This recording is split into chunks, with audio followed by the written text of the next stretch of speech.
a compartir. Ezequiel, vaya usted al capítulo 1, pero prepare al tiro el 47, ¿ya? Ezequiel entonces, Antiguo Testamento, capítulo 1 primero, porque ahí nos vamos a detener un segundito, pero la base va a estar en el capítulo 47, pero hay algunas cosas que necesitamos saber. El título del mensaje es El río del Espíritu Santo. Estuvimos compartiendo, ¿verdad?, del profeta Jeremías. Aquel varón, siendo niño, fue llamado por el Señor a llevar una labor un poco ingrata, porque el pueblo, este pueblo de Dios, que conocía a Dios, había visto cuántas obras Dios había hecho en su propia vida, pero al poco caminar en este mundo comienzan a apartarse y comienzan a vivir su vida lejos de Dios. Y así fue este ministerio de Jeremías, un ministerio que amonestaba al pueblo para que se convirtiesen, para que se volviesen de sus malos caminos y volvieran al Dios verdadero, pero el pueblo, duro de corazón, duro de cerviz, seguía abandonando al Dios verdadero y finalmente fueron llevados cautivos, los del reino del norte por los asirios, los del reino del sur por los babilonios, y ahí tuvieron que sufrir las consecuencias, ¿verdad?, de su propia desobediencia. Así también nos encontramos con este profeta Ezequiel, contemporáneo a Jeremías, y que también siendo muy niño, este era un joven que fue extirpado de su vida en Jerusalén. Él seguramente vivía en este reino del sur, pero por causa de la invasión de los babilonios fue llevado muy jovencito. Él no había hecho nada malo en especial, pero fue llevado cautivo a Babilonia con el resto del pueblo. Ezequiel perdió su futuro como miembro importante de la casta sacerdotal. Él era hijo de sacerdotes y por lo tanto, ¿verdad?, tenía un linaje que era muy importante dentro del pueblo de Israel. Estoy haciendo solo la introducción antes de ir al texto bíblico, para que ustedes puedan entender un poco el contexto. Él perdió, imagínense, fue llevado de Jerusalén, perdió su línea como sacerdote, ¿verdad?, perdió su tierra, todo lo bueno que conocía, y seguramente pasó muchas privaciones en Babilonia. Él, que había pertenecido a una casta privilegiada dentro del pueblo de Israel, ahora se veía como esclavo en una nación pagana. ¿Se produjeron heridas emocionales en él? ¿Pudo sentirse defraudado por Dios? Indudablemente que sí. Pero ¿sabe qué? Ese dolor, hermanos, ese dolor, el trato recibido no lo dejó paralizado. Descubrió un secreto en medio de su situación desesperada y de angustia. ¿Y sabe qué? Él descubrió la voluntad de Dios en su vida y el sentido espiritual de sus circunstancias. ¿Usted tiene algunas circunstancias difíciles en su vida? ¿Hay situaciones que le complican? Bueno, Ezequiel, estando en esta nación pagana, siendo de la casta sacerdotal, que él tenía una vida, ¿verdad?, importante dentro de su pueblo, ahora es esclavo y en medio de su angustia, es cierto, preguntó, ¿y dónde está Dios? Nuestro Dios, el Dios que él conocía. Pero él se dio cuenta que en medio de esas circunstancias había un propósito. Dios iba a establecer su voluntad en su vida y él iba a entender las circunstancias espirituales que estaba viviendo, el sentido espiritual de sus circunstancias. Mire, vamos a ver lo siguiente. Ezequiel entonces, capítulo 1, esto es solamente para entender lo que vamos a desarrollar después. Capítulo 1, del verso 1 al 3, vamos a ver el descubrimiento de Ezequiel. Dice así: aconteció en el año 30, en el mes cuarto, a los 5 días del mes, que estando yo en medio de los cautivos junto al río Quebar, los cielos se abrieron y vi visiones de Dios. En el 5.º año de la deportación del rey Joaquín, a los 5 días del mes, vino palabra de Jehová al sacerdote Ezequiel, hijo de Buzi, en la tierra de los caldeos, junto al río Quebar. Vino allí sobre él la mano de Jehová. Mire, aquí estamos viendo estos primeros 3 versos y vamos a ir desarrollando un poco la idea. Ezequiel, en medio de su condición, ¿verdad?, siendo cautivo en Babilonia, Dios le da una visión. Dice que este texto dice que fue después de ¿cuántos años? De 5 años de exilio. Dios mostró a Ezequiel su visión. No fue el primer día. no fue al tiro como muchas veces uno quisiera. Uno está viviendo una dificultad y uno dice, Señor, muéstrame, quiero saber por qué está pasando esto. Mire, aquí pasaron 5 años desde que él estuvo en esta condición y en ese momento se debe haber preguntado durante esos 5 años, ¿y dónde está Dios? No veo a Dios. ¿Dónde está Dios en esta situación? Ahora, por otro lado, hermanos, la forma en que lo escribe, ¿verdad?, el profeta es hermosa y poética porque dice, y vino sobre él la mano de Jehová. La mano de Jehová denota varias cosas: protección, ayuda, socorro, apoyo y consuelo. Vino, ¿verdad? Cuando uno escucha la voz de Dios, parece que nuestra alma se aquieta porque, mire, si yo sé que estoy viviendo una aflicción y Dios lo permite porque está dentro de su propósito, ¿no quedaría usted más tranquilo, tranquilo? Por supuesto que sí, a pesar de la dificultad que podamos estar viviendo.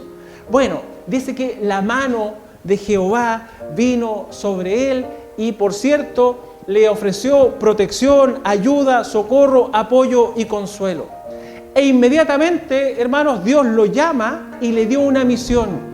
Lo vemos en el capítulo 2 en adelante, no lo vamos a leer porque no es la idea. Usted podrá leer después el capítulo. Yo les invito a que ustedes empiecen a leer los profetas y con lo que van recibiendo van asociando algunas ideas. Lo llamó una misión. Ezequiel iba a ser una atalaya para el pueblo de Dios, ¿verdad? Una atalaya, un vigía, iba a observar al pueblo para enseñarle y corregirle y amonestarle. Recuerden que el pueblo de Dios ahora está cautivo en Babilonia y empieza a adoptar las mismas costumbres de este pueblo pagano. Empiezan a adorar sus mismos dioses y empiezan a poner su confianza, ¿verdad?, en lo que estos pueblos lo hacían. Y en esta condición, hermanos, Dios le da esta misión a Ezequiel, que va a ser un profeta para el pueblo cautivo que está en Babilonia, haciéndoles ver, amonestándoles que se vuelvan al Dios verdadero y que después de todo había una visión de que Dios iba a restaurar su pueblo, la esperanza que había para el pueblo en esa condición. Seguimos, hermanos, desarrollando el punto porque la enfermedad de Ezequiel, su melancolía y su lamento cesaron. En aquellos 5 años para él fueron un tiempo suficiente de aprendizaje. Él había observado y ahora estaba preparado para ayudar a otros para que llegaran a donde él había llegado. A veces los sufrimientos, como ya los vimos en ocasiones anteriores, nos permiten, hermanos, vivir circunstancias mediante las cuales Dios las permite para tratar con usted, pero usted también va a ayudar a otros a llevar a la condición en la cual usted está comprendiendo las situaciones que está viviendo. ¿Me va siguiendo, verdad? Muy bien. Entonces, todo esto que vivió Ezequiel, dice que estaba o aconteció junto a un río. Si ustedes se acuerdan de los primeros versos, dice que estaba junto a un río. En el capítulo 1, estando yo en medio de los cautivos junto al río Quebar. Todo esto se produce a la orilla de un río.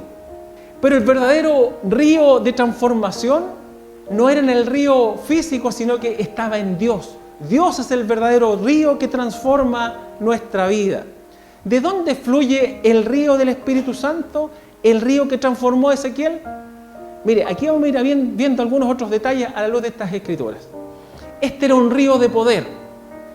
En el Antiguo Testamento, el río siempre simboliza vida, fruto, bendición y salvación. Siempre el río está asociado con estos elementos: vida, fruto, bendición y salvación. En el capítulo 47 de Ezequiel, que es el que vamos a leer, pero no aún, se nos describe la presencia de Dios como un río, pero no es el único que le da esta condición. Por ejemplo, el profeta Joel, no lo busque usted, yo le voy a leer para que podamos avanzar un poco más en el tema.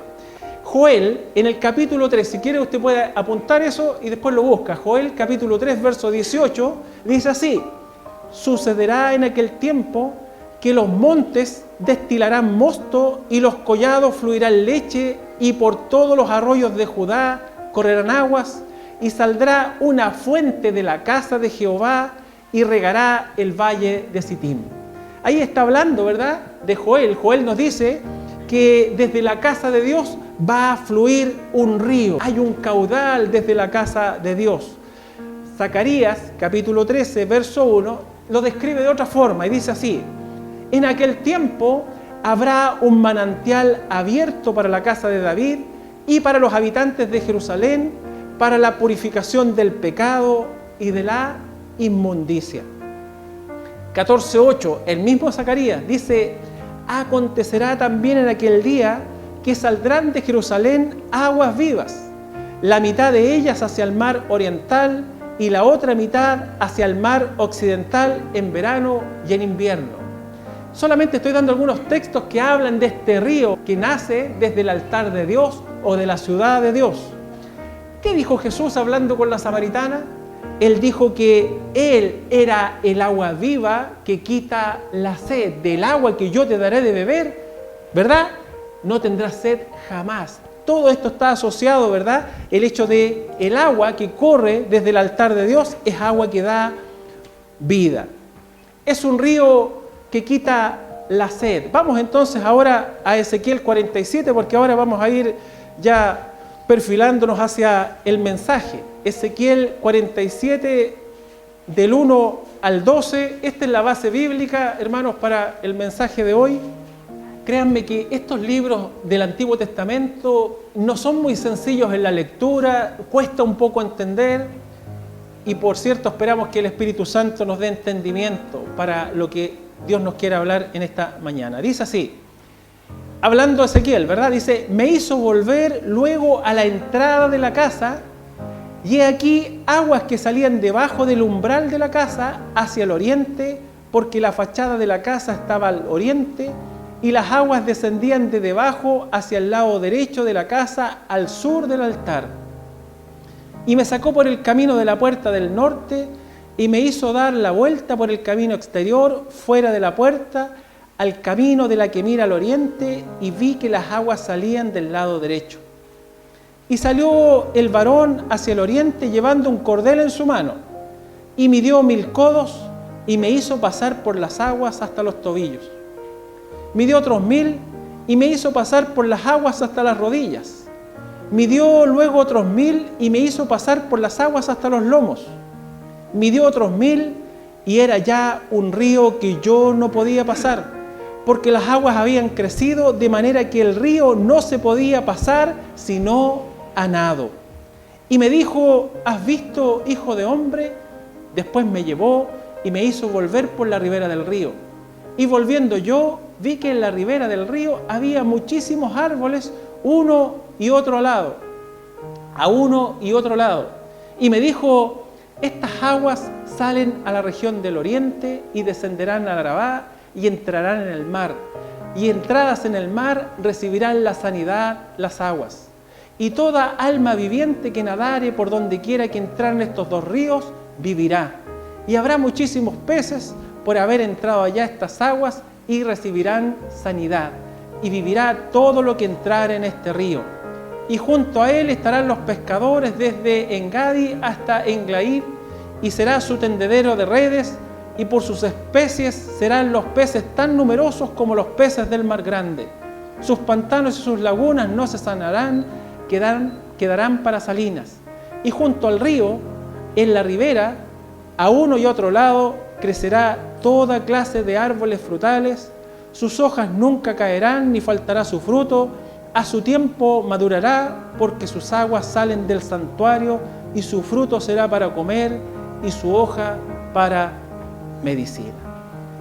Y aquí hay otra visión, así como en la primera visión Dios le muestra el propósito por el cual está en esta condición Ezequiel, aquí le muestra otra cosa más, hermanos. Y eso es lo que queremos descubrir a la luz de este mensaje. Fíjese que el río, si usted se fija, salía de la casa de Dios. Había un río, le dio una visión y dice: este río sale de la casa de Dios. Este río místico, hermano, está lleno de significación profética. En el tiempo de la bendición milenial, manarán ríos de agua viva desde el santuario de la ciudad santa hacia el yermo, hacia los lugares secos y desérticos, ¿verdad? Y a las desolaciones de la tierra. Así dice Zacarías en un pasaje también con profecía. Y en el verso 9, si usted se fija en el verso 9 de la lectura que hicimos, dice que harán que viva todo lo que se halle en el lugar donde llegue ese río. Todo lo que esté cerca de ese río va a vivir, va a vivir. Este río, hermanos, este río que fluye, ¿verdad?, desde el altar de Dios, puede ser considerado como un hermoso emblema de la plenitud del Evangelio de Cristo, pero también del derramamiento del Espíritu Santo. Este pasaje, hermanos, es realmente fascinante cuando uno lo logra entender, pues nos muestra de una forma simbólica la forma en que Dios quiere que nos adentremos en la vida cristiana. Según la descripción que Dios le da a Ezequiel, a través de esta visión podemos entender la vida cristiana que se puede vivir de 4 formas. Son 4 las formas en que usted puede vivir su vida cristiana. Y vamos al verso 3. Aquí lo vamos a ver ya de manera más práctica, si es que todavía no recibe luz. En el verso 3 dice que apareció un varón desde el oriente. Y dice que llevaba un cordel en su mano y midió, ¿verdad?, la distancia de 1000 codos. Tomó ese cordel y le hizo hacia el río, hacia adentro, 1000 codos, ¿verdad? Y dice que las aguas que estaban en ese momento, a él le llegaban ¿a dónde? Hasta los tobillos. Tobillos. Hermano, una de las formas en que podemos vivir nuestra vida cristiana es a través de los tobillos, de manera superficial. Imagine usted que una persona se quiere mojar los pies para refrescarse. Y viene, se saca su zapato, ¿verdad? Se levanta el pantalón, saca el zapato, saca el calcetín y pone sus pies en el agua y se refresca. Se refresca. Pero, ¿cómo es eso? Por encimita. Por encimita. Hay muchas personas que quieren vivir la vida cristiana en ese nivel. Por encimita, sin compromisos. Se quedan solo al nivel de la salvación. Es decir, usted un día aceptó a Cristo en su corazón, pero ahí nomás. No hay frescura en su vida, no ha sido limpio plenamente, solamente eso. ¿Cuántas veces usted ha entrado en un río y se ha mojado los pies? O en la playa, que se hace más común, uno va y se moja solo los pies. Por muy bravo que esté el mar o por muy fuerte que sea la corriente del río, ¿cómo se siente usted cuando está solo en los tobillos? ¿Usted se siente seguro o no? ¿Seguro o segura? Está en contacto con el agua, hermano, pero eso no implica mucho. Le refresca, pero no le limpia. Le alivia, pero no le quita el cansancio. Sigues teniendo el control de tu vida. Dejas que Dios ocupe una pequeña parte de tu tiempo, de tus pensamientos, de tu familia y de tu pasado. Pero Dios no es todo para ti. Recibes su influencia, pero no su transformación. Ese es el primer nivel. Muchos se quedan solamente a la orilla, mojándose sus pies. Pero no se quedó ahí la visión, sino que le dijo, mira, midió 1000 codos más, ¿verdad? Y le dijo, ya el agua estaba ¿dónde? Hasta las rodillas. Estaba hasta las rodillas. Cuando entramos en un río hasta las rodillas, hermanos, los pies se empiezan a mover, porque usted ya empieza a sentir la fuerza del agua, ¿verdad? El equilibrio no es tan sencillo. Lo mismo ocurre en el mar, pero estamos viendo el ejemplo del río. Recordemos que el río denota la bendición de Dios, del fruto, de lo que significa en nuestra vida. Entonces, en este caso, uno empieza a sentir la fuerza del río, pero no dejamos que nos lleve, ¿verdad? Hacemos pie firme, ¿verdad? Abrimos los pies un poquito, nos afirmamos y ese río empieza a fluir. Usted sigue teniendo el control. No quiere, ¿verdad?, que Dios entre a ciertas parcelas que están cerradas. Usted pone límites, usted se cierra. Hay habitaciones cerradas en su vida. Algunos sentimientos, es su carácter, ¿verdad? Es su profesión, ciertos gustos, regalones que usted tiene, y ahí usted tiene cerrado eso para Dios. Usted puede sentir el mover de Dios, a usted se agrada, pero estas notas de vértigo, ¿verdad?, esta como montaña rusa, no le agrada, y por tanto usted prefiere detenerse. Usted prefiere detenerse. El nivel del agua ha llegado más arriba, usted puede caminar, pero no puede correr. Este nivel, hermanos, representa al cristiano que se conforma con asistir religiosamente, ¿verdad?, cada semana, domingo a domingo, a la congregación. Su conocimiento igual está al nivel de la salvación. Puede añadir algunas cosas de la predicación que escucha, pero su vida espiritual no es profunda. Está ahí, solamente ahí. Está dentro del agua, hermano, usted se moja, pero nada más. No está dispuesto a ir más adentro. Su compromiso llega solamente al de congregarse. Yo voy, asisto. Ese es el segundo nivel, ¿verdad?, en que podemos ver la vida cristiana. Pero no llegó solo ahí. ¿Sabe qué le dice después? Midió otros 1000 codos más. ¿Y ya donde estaba el agua? Estaba hasta los lomos. Estaba, ¿verdad? Ya subió el nivel. Esto representa el esfuerzo, hermanos. Las 3/4 partes del cuerpo ya están en el agua. Usted se quiere mojar, usted quiere ir más adentro, pero no va más adentro porque tiene temor, tiene miedo y porque quizás no sepa nadar o por sentir la seguridad de que usted está en el piso. Yo no sé si a ustedes les ha pasado, pero en una piscina, en un río, yo no tengo mucha experiencia de río, pero de piscina uno cuando se está bañando, por supuesto, y sabemos nadar, pero uno empieza a andar así y va hasta lo más hondo, ahí va saltito, cuando ya empieza a llegar aquí, usted salta y empieza a tocar con el dedito abajo nomás, le ha pasado, ¿no? Y usted dice, ya, yo nado, pero no hacia lo hondo, yo nado hacia donde está, porque yo nado hacia allá, pero ahí pongo los pies abajo y ya tengo la seguridad. Bueno, esto también está hablando de esta condición. Usted tiene la seguridad, no quiere ir más allá, porque usted sabe que ahí, si usted pisa abajo, va a encontrar suelo. Ahí está la seguridad en usted. Aunque se esfuerza, asiste a los discipulados, quiere comprometerse, quiere servir en la iglesia y obedecer a Dios, hay cosas que le dan miedo. Le cuesta trabajo vivir por fe. Precisamente, ¿por qué? Porque vivir por fe, hermano, es dejar de sentir el piso, es dejar de sentir lo que usted lo sostiene. Siente que algo puede fallar y que usted se puede ahogar. Puede o teme que el Espíritu, este río que simboliza el Espíritu Santo, lo lleve, hermano, a lugares donde usted ya no siente el fondo y no tenga dónde sostenerse, excepto el Señor mismo. Esta es la condición o la tercera forma en la cual nosotros podemos vivir nuestra vida cristiana. Pero no se quedó ahí. No se quedó ahí. Midió 1000 codos más.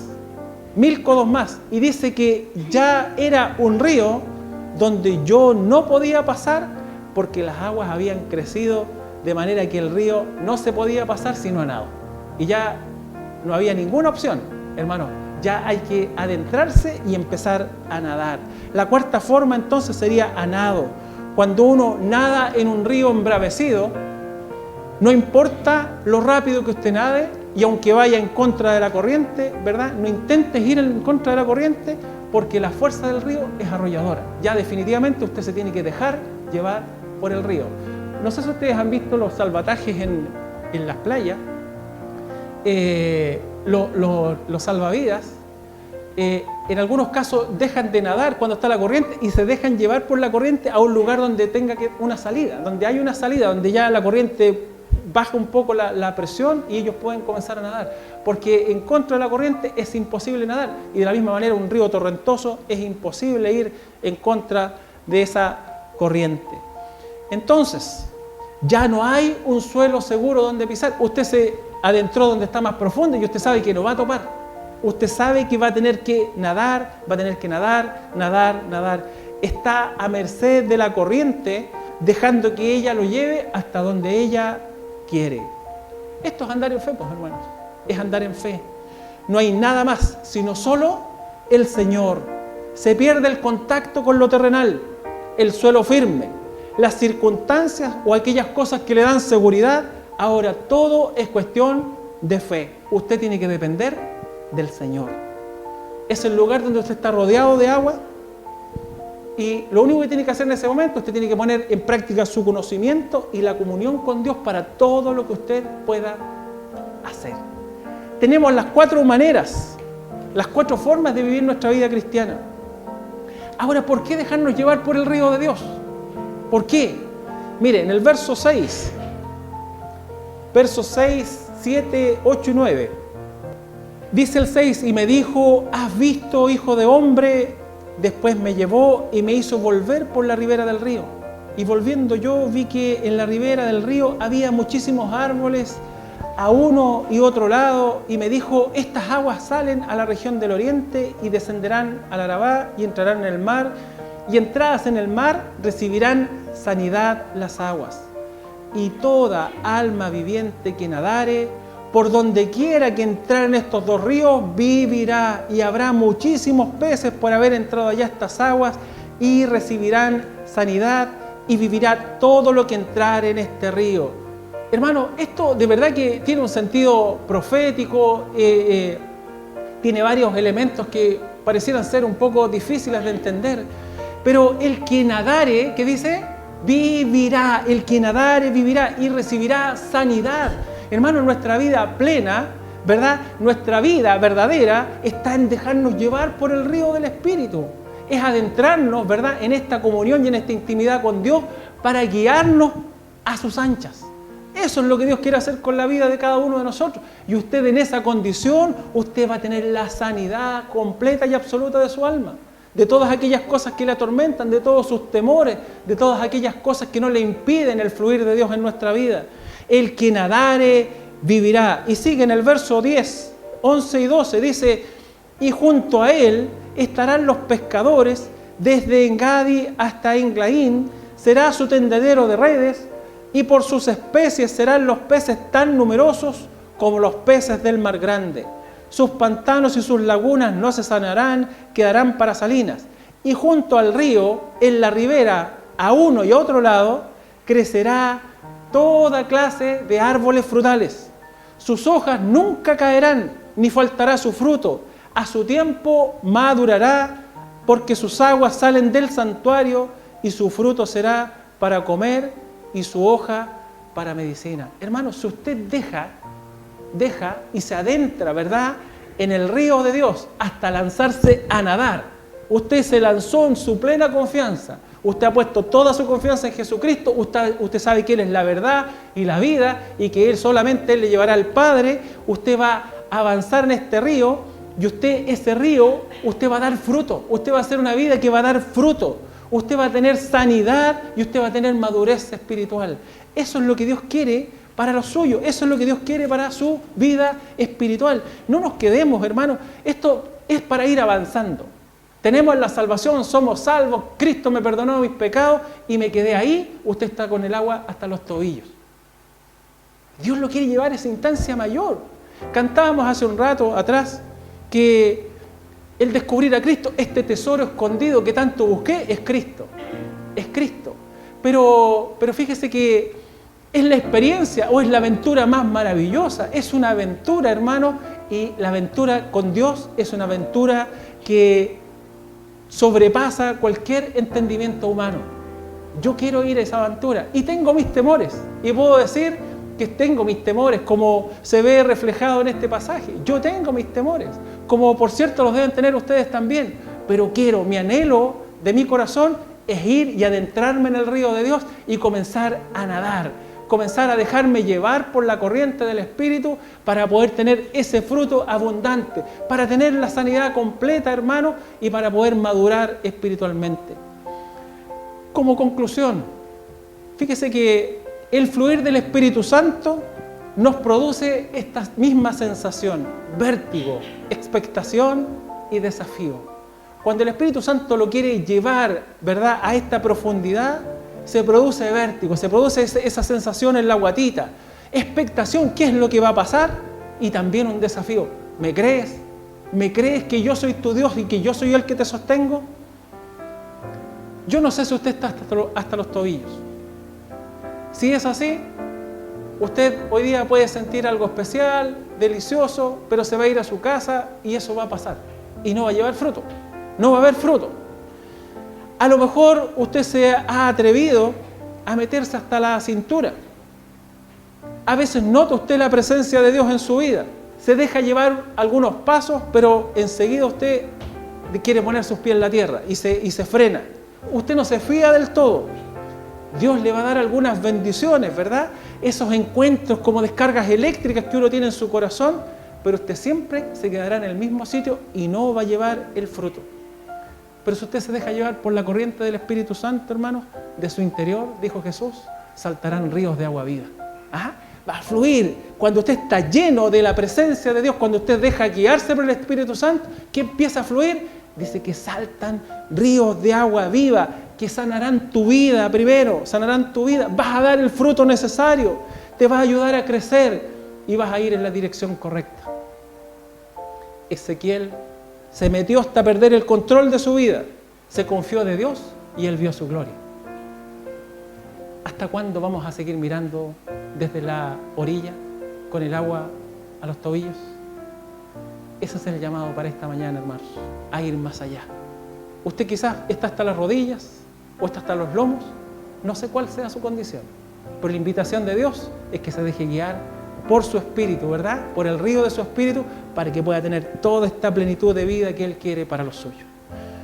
Vamos a orar. Vamos a orar en esta hora y dar gracias, porque a través de esta lectura tan compleja, que no es fácil entenderla, podemos encontrar una verdad espiritual para nuestra vida. Podemos crecer. Yo quiero crecer espiritualmente. ¿Usted también? Amén. Entonces, aquí hay un ejemplo de cómo lo podemos hacer. Padre, en el nombre de Jesús, queremos dar gracias, Señor, en esta hora por mostrarnos, Señor, nuestra realidad espiritual y qué es lo que usted anhela y cuáles son las bendiciones para aquellos que obedecen. Señor, quizás algunos comienzan y están a los tobillos, pero tú le mostraste, Señor, al profeta que habían otros espacios en los cuales nos debíamos mover.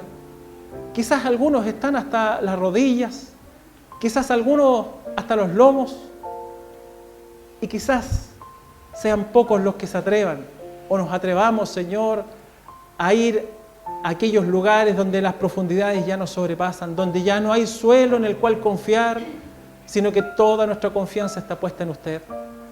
Señor, queremos ir a la profundidad. Quizás estamos en algún proceso, pero en esta hora esta palabra nos sirve, Señor, para entender lo que usted espera de cada uno de nosotros.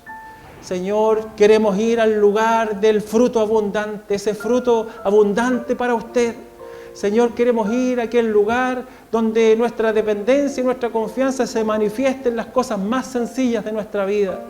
Ayúdanos, Señor, y permítenos, Padre, dar ese paso en convicción y certeza, porque hay un Dios verdadero que existe, que está por sobre todas las cosas, y es a Él en quien hemos confiado nuestra vida. Padre Celestial, recibimos esta luz en nuestro corazón, no solo como una palabra grata en nuestros oídos, sino como a lo que tú nos estás llamando, a poder adentrarnos en este río vivo de tu Espíritu Santo y podernos presentar en tu presencia con fruto abundante y sanidad también para nuestras almas. Le bendecimos, Dios amado, en esta hora. Hoy día, Señor, queremos pedir perdón por nuestras faltas. Queremos pedir perdón por nuestra infidelidad, por nuestra falta de pasión, y aun cuando lo hemos cantado, no queremos quedarnos solo en letras que salen de los labios, sino que, Padre Celestial, aún en nuestras debilidades, con todo nuestro corazón le queremos servir, queremos serle fieles, queremos tener pasión como la pasión que tuvo usted en la cruz del Calvario. Se lo rogamos, se lo pedimos en el nombre de Jesús.